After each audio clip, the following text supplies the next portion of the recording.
துணை சீரியல்ல அடுத்த வர எபிசோட்ல என்ன மாதிரியான ட்விஸ்ட் எல்லாம் இருக்க போகுதுங்கிறத இந்த வீடியோல பார்க்கலாம். ரொம்பவே வருத்தத்துல வந்துட்டு இருக்காங்க நம்ம சோழன். நிலா எதுவுமே நடக்காத மாதிரி கேஷுவலா தான் இருக்காங்க. சோழன் எதுவுமே பேசாம அமைதியாவே இருக்காங்க. கேட்கறதெல்லாம் கேட்டுட்டு எப்படி இப்படி எல்லாம் இவ அமைதியா இருக்காலோ தெரியலன்னு சொல்லிட்டு சோழன் ஒரு பக்கம் ரொம்பவே வருத்தப்பட்டுட்டு இருக்காங்க. இப்ப பல்லவன் வராங்க. அண்ணன் என்னாச்சு, வந்ததுல இருந்து நீ இப்படிதான் இருக்க, என்ன உனக்கு பிரச்சனை, என்னாச்சு சொல்லுங்கன்னு சொல்லிட்டு கேட்டுட்டு இருக்காங்க.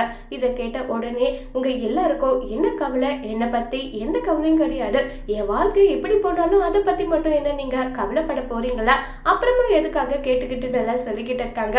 இதை கேட்டதும் ரொம்பவே பயங்கரமா கோபப்படுறாங்க. ஏண்டா என்ன நடந்துடுச்சுன்னு சொல்லிட்டு இப்படி எல்லாம் நீ வருத்தப்பட்டுட்டு இருக்குன்னு சொல்லிட்டு இன்னைக்கு நிலா என்ன கேட்டா தெரியுமா, விவாகரத்து வேணும், எனக்கு டைவர்ஸ் கொடுங்கன்னு சொல்லி கேட்கிறான்னு சொல்றாங்க.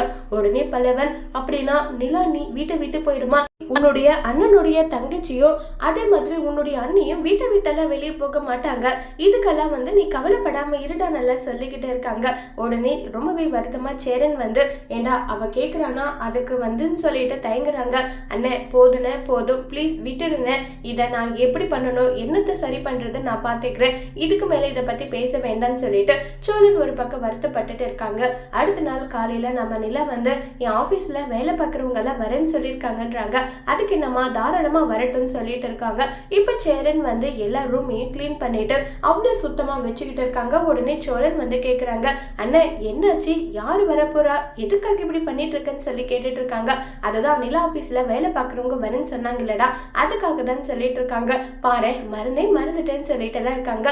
இப்ப ராகவ் வராங்க. ராகவ் வந்ததும் நிலா கூட ராகவ் ரொம்பவே க்ளோஸா பேசுறது எல்லாமே பார்த்துட்டு சோழன் ஒரு பக்கம் வருத்தப்பட்டுட்டு இருக்காங்க. இப்ப உடனே நம்ம சோழனை யாருன்னு சொல்லிட்டு இன்ட்ரோ கேக்குறாங்க. என்னுடைய கசின் சொன்னதோ உடனே சோழனுக்கு பயங்கர கோபம் வருது. சரண் கிட்ட அண்ணன் என் புருஷன் சொல்லிருக்கலாம்ல, கசின் சொன்னா என்னென்ன அர்த்தம்ன்றாங்க. ஏண்டா எப்படிப்பட்ட சூழ்நிலையில கல்யாணம் நடந்ததுன்றது உங்களுக்கு எல்லாருக்குமே தெரியும். அப்படி இருக்கும்போது அவ எதுக்காகடா புருஷன் சொல்லணும்ன்றாங்க. இன்னும் 6 மாசத்துல என்னுடைய புருஷனா அது சோழன் மட்டும்தான் சொல்லிட்டு என் கையால இருக்க தாலியை வாங்கி அவ கண்டிப்பா காட்டுவா, இது எல்லாம் நடக்கும், நீங்க வேணும்னா பாருங்க, இது நடந்தே தீருன்னு சொல்லிட்டு இருக்காங்க. இனி சவால் மட்டும்தான விட முடியும்னு சொல்லிட்டு எல்லாரும் கிண்டல் பண்ணிக்கிட்டு இருக்காங்க. இப்ப நம்ம வானதி காட்டுறாங்க. பாண்டியன் கிட்ட உட்காந்து வானதி பேசிட்டு இருக்காங்க. வானதியோட அப்பா கோபப்பட்டு, ஏய் இந்த பாண்டியன் கிட்ட எல்லாம் பேசக்கூடாது, உங்ககிட்ட பல முறை சொல்லியிருக்கேன், அதையும் கேட்காத, ஏன் இப்படி பண்ணிட்டு இருக்கேன்னு சொல்லி ரொம்பவே கோவப்பட்டு பேசுறாங்க. இதை கேட்டதும் எனக்கு பாண்டியனை எவ்வளவு பிடிக்கும்ன்றது தெரிஞ்சும் நீ இந்த மாதிரி பண்ணிட்டு இருந்தா நடக்கிறதே வேறன்றாங்க, நீ இதே மாதிரி பண்ணிட்டு அவனை என்ன பண்றேன்னு பாருன்னு சொல்லிட்டு வானதியோட அப்பா மிரட்டிட்டு அங்க இருந்து கிளம்பி போறாங்க. இதை நினைச்சு பாண்டியன் ரொம்பவே வருத்தத்துல இருக்காங்க. அதோட இந்த எபிசோட முடிச்சிருக்காங்க.